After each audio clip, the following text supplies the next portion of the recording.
while the outsourcing of jobs from north to south, from east to west, while a lot of that was a dominant trend in the late 20th century, the biggest challenge to workers in countries like mine today is technology.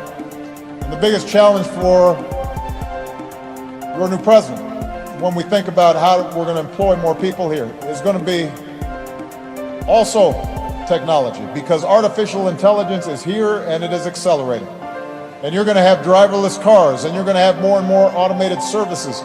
And that's going to make the job of giving everybody work that is meaningful tougher. And we're going to have to be more imaginative.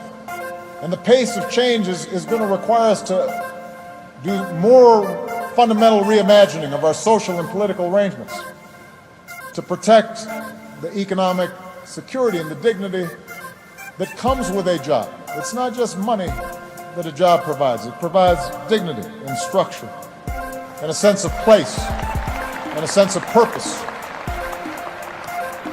And so we're going to have to consider new ways of thinking about these problems, like a universal income, review of our work week, how we retrain our young people, how we make everybody an entrepreneur at some level. But we're going to have to worry about economics if we want to get democracy back on track. Has anybody struck you as particularly strong? I actually feel like Buttigieg is having a night. Buttigieg is doing well. I think Andrew Yang is always strong. I'm not gonna lie. I think his numbers are solid. He has interesting $1,000 ideas. a month is a solid number? No, his numbers are solid. Like, he knows what he's talking about. Okay, That's a proposal. Yes, right. We don't know whether it'll work or not. That's a proposal. Right. But I'm saying, like, he knows what he's talking about, and he thinks about things differently. What is Tom Steyer dressing for? It's unclear. Santa Claus at the local mall? Do you have a tie like that? I don't. That's like a...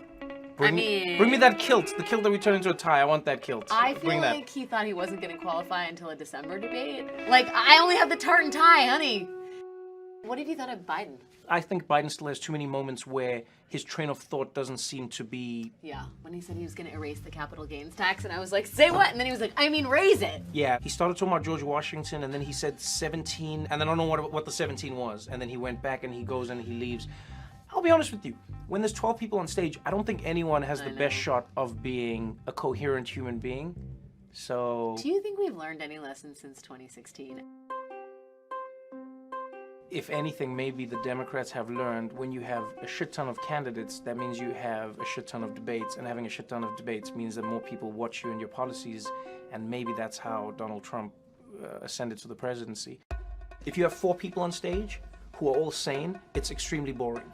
So when you have 12 people who are sane, it's just snippets and then it's exciting. Unfortunately, you cannot separate American politics from American entertainment. And so the more entertaining the debates are, the more likely people are to listen and watch them, and the more people are watching them, the more likely they are to vote.